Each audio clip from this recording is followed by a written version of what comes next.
జగన్మోహన్ రెడ్డి సొంత ఇలాకాలో వైఎస్ భారతిరెడ్డికి చేదు అనుభవం ఎదురైంది. సొంత పార్టీ నేతలే వైఎస్ భారతిరెడ్డిని నిన్న నిలదీయడం జరిగింది. ఎన్నికల ప్రచారంలో భాగంగా పులివెందుల నియోజకవర్గంలో వైఎస్ భారతి ఎన్నికల ప్రచారంలో పాల్గొన్నటువంటి నేపథ్యంలో ఒక ఊరికి సంబంధించినటువంటి సర్పంచ్ భర్త భారతిరెడ్డిని నిలదీశారు. మా తాతల నుంచి మాకు అనువంశికంగా సంక్రమిస్తున్నటువంటి ఈ పట్టాదారు పాసు పుస్తకాల మీద జగన్మోహన్ రెడ్డి బొమ్మ వేయడం ఎంతవరకు కరెక్ట్? అసలు మా పట్టాదారు పాసు పుస్తకాల మీద జగన్మోహన్ రెడ్డి ఫోటో ఏంటి? ఉంటే మా తాతలవి ఉండాలి, లేదా రైతు అయినటువంటి నాది ఉండాలి, కానీ జగన్మోహన్ రెడ్డిది పెట్టడం ఎంతవరకు కరెక్ట్ అంటూ కూడా భాస్కర్ రెడ్డి భారతిరెడ్డి గారిని ప్రశ్నించడం జరిగింది. అయితే భారతిరెడ్డి మాత్రం ఆయన అడిగినటువంటి ప్రశ్నలకు సమాధానం ఇవ్వలేక అక్కడి నుంచి వెనుదిరిగినట్లుగా ఒక సమాచారం అయితే అందుతున్నటువంటి నేపథ్యంలో దీనికి సంబంధించినటువంటి ఒక వార్త ఇప్పుడు సోషల్ మీడియాలో చక్కర్లు కొడుతుంది. ఆ వార్త సారాంశం ఏంటనేది మనం ఒకసారి ఎనాలిసిస్ చేసుకునేటువంటి ప్రయత్నం కనుక చేస్తే, ఆంధ్రప్రదేశ్ సీఎం జగన్మోహన్ రెడ్డి సతీమణి భారతికి చేదు అనుభవం. మా తాతల కాలం నుంచి వారసత్వంగా వచ్చే భూముల పట్టా పాసు పుస్తకాలపై సీఎం జగన్ ఫోటో ఎందుకు అని ముఖ్యమంత్రి జగన్ సతీమణి భారతిని కమ్మరాంపల్లె మాజీ సర్పంచ్ భర్త వైకాపా నాయకులు భాస్కర్ రెడ్డి నిలదీశారు. అసలు మాకు మా తాతల నుంచి అనువంశికంగా సంక్రమిస్తున్నటువంటి భూమి మా సొంతం, అటువంటి మా పట్టాదారు పాస్ పుస్తకాల మీద జగన్మోహన్ రెడ్డి బొమ్మేంటి, జగన్మోహన్ రెడ్డి పేరేంటి అంటూ కూడా భాస్కర్ రెడ్డి భారతిరెడ్డి గారిని నిలదీసినట్లుగా ఈ వార్త సారాంశాన్ని మనం చూడొచ్చు. పాసు పుస్తకాలపైన రైతుల చిత్రాలు ఉండేలా చూడాలని, ఈ విషయాన్ని సీఎం జగన్ దృష్టికి తీసుకువెళ్లాలని భాస్కర్ రెడ్డి భారతిని కోరారు.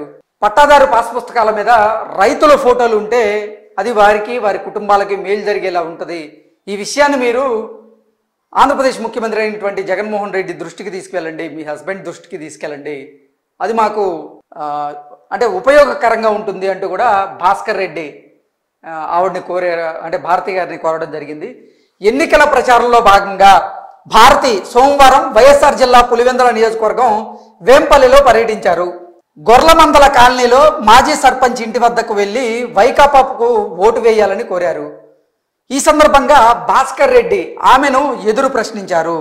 సో ఎన్నికల ప్రచారంలో భాగంగా భారతిరెడ్డి గారు వేంపల్లె విలేజ్లోని గొర్లమందల కాలనీకి వెళ్ళి అక్కడ మాజీ సర్పంచ్ భర్త అయినటువంటి భాస్కర్ రెడ్డి గారిని వైఎస్ఆర్సీపీకి ఓటు వేయాల్సిందిగా, జగన్మోహన్ రెడ్డిని గెలిపించాల్సిందిగా భారతిరెడ్డి గారు భాస్కర్ రెడ్డి గారిని కోరగా భాస్కర్ రెడ్డి గారు ఆవిడ్ని నిలదీశారు. మా పట్టాదారు పాస్ పుస్తకాల మీద రైతుల ఫోటోలు ఉంటే బాగుంటుంది, అది మాకు ఉపయోగకరంగా ఉంటుంది, అంతేగాని జగన్మోహన్ రెడ్డి ఆ ఫోటోలు పెట్టడం ఎంతవరకు కరెక్ట్ అంటూ కూడా నిలదీయడంతో సమాధానం చెప్పలేనటువంటి పరిస్థితుల్లో వైఎస్ భారతి గారు అక్కడి నుంచి వెళ్ళిపోవడం జరిగింది అంటూ కూడా కొన్ని పేపర్లలో వార్తలు అయితే వస్తున్నాయి. ఈ సందర్భంగా భాస్కర్ రెడ్డి ఆమెను ఎదురు ప్రశ్నించారు. సీఎం జగన్ ప్రతి సమావేశంలోనూ నా ఎస్సీ, నా బీసీ, నా మైనారిటీలు అంటున్నారు తప్ప ఒక్కసారి కూడా నా రైతన్న అని అనడం లేదు అని భారతి వద్ద ఘాటుగా వ్యాఖ్యానించారు. సో భాస్కర్ రెడ్డి గారు భారతిరెడ్డి గారిని ప్రశ్నిస్తూ, జగన్మోహన్ రెడ్డి గారు ప్రతి సభలోనూ నా ఎస్సీలు, నా బీసీలు, నా మైనారిటీలు అంటూ ఆయన ప్రసంగాలు సాగిస్తున్నారు తప్ప ఒక్కసారైనా సరే నా రైతన్న అంటూ జగన్మోహన్ రెడ్డి ఎక్కడైనా ప్రసంగించారా అంటూ కూడా భాస్కర్ రెడ్డి గారు భారతి గారిని ప్రశ్నించడం జరిగింది. అంతేకాకుండా రైతు భరోసా కింద రాష్ట్ర ప్రభుత్వం ప్రకటించినటువంటి 16,000లో సగం సొమ్ము కేంద్ర ప్రభుత్వానిదేనని, దీనివల్ల రైతులకు ఎలాంటి ప్రయోజనం ఉండదన్నారు. ఈ మొత్తాన్ని పెంచి రైతులకు మేలు జరిగేలా చూడాలని భాస్కర్ రెడ్డి కోరారు. భాస్కర్ రెడ్డి ప్రశ్నలకు భారతి సమాధానం చెప్పకుండా మౌనం వహించారు. సో ఓవరాల్గా మనం చూసుకున్నట్లయితే అసలు నా ఎస్టీలు, నా బీసీలు, నా ఎస్సీలు, నా మైనారిటీలు అని చెప్పుకునేటువంటి జగన్మోహన్ రెడ్డి నా రైతన్న అంటూ ఒక్కసారైనా మాట్లాడారా?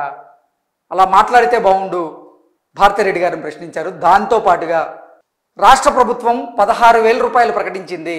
ఆ 16,000లో సగం కేంద్ర ప్రభుత్వం ఇచ్చేదే, అది మాకు తెలుసు. మొత్తం కూడా మీరు రాష్ట్ర ప్రభుత్వం జగన్మోహన్ రెడ్డి తన చేతుల్లో నుంచి ఇచ్చినట్లుగా ఏదో ఫీల్ అవుతున్నారు.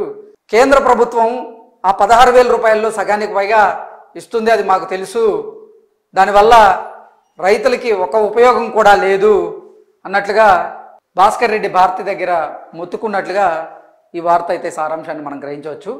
అయితే రైతు భరోసా మొత్తాన్ని పెంచి రైతులకు మేలు జరిగేలా చూడాలని భాస్కర్ రెడ్డి కోరారు. రైతు భరోసా కేవలం 16,000 రూపాయలు మాత్రమే వస్తుంది, దానివల్ల రైతులకు పెద్దగా ఒరిగిందేమీ లేదు.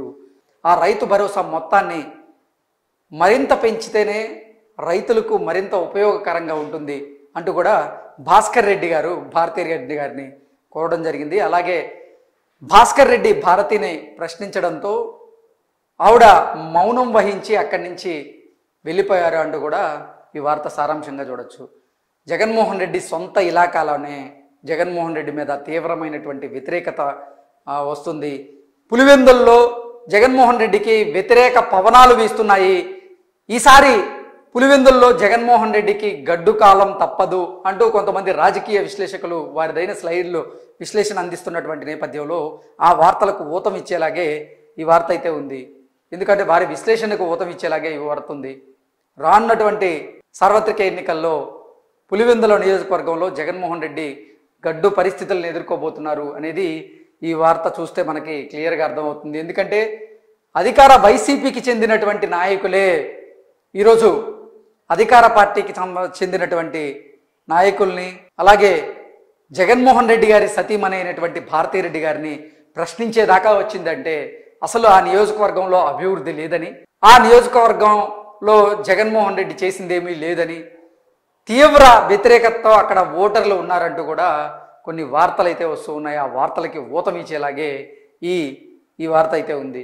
అంటే అసలు జగన్మోహన్ రెడ్డి సొంత ఇలాకా అది, వాళ్ళ తాతల దగ్గర నుంచి వాళ్ళ తండ్రి వైఎస్ఆర్ దగ్గర నుంచి జగన్మోహన్ రెడ్డి దగ్గర నుంచి వాళ్ళకి వరుసగా అక్కడ వాళ్ళని గెలిపిస్తూ వస్తూ ఉన్నారు. ఈ నేపథ్యంలో గతంలో కూడా జగన్మోహన్ రెడ్డి పులివెందుల పర్యటనకి వెళ్ళినప్పుడు అక్కడ ఆయనకు వ్యతిరేకంగా కొన్ని నిరసనలు కూడా తెలియజేశారు కొంతమంది. జగనన్న మా గోడు వినండి అంటూ జగన్మోహన్ రెడ్డిని ఉద్దేశించి గతంలో కొంతమంది రైతులు మాట్లాడినప్పటికీ ఆ రైతుల్ని పట్టించుకోకుండా జగన్మోహన్ రెడ్డి పులివెందుల పర్యటన నుంచి ఆయన వెనుదిరగడం జరిగింది గతంలో. సో వీటన్నిటి దృష్ట్యా పులివెందుల అసెంబ్లీ నియోజకవర్గంలో జగన్మోహన్ రెడ్డికి గడ్డు కాలం తప్పదని, గడ్డు పరిస్థితులు ఎదురవుతున్నాయని దానికి తార్కాణమే ఈ వార్తగా మనం చెప్పుకోవచ్చు అంటూ కూడా మనం ఈ అంశానికి సంబంధించి విశ్లేషణ చేసుకోవచ్చు. Thank you so much.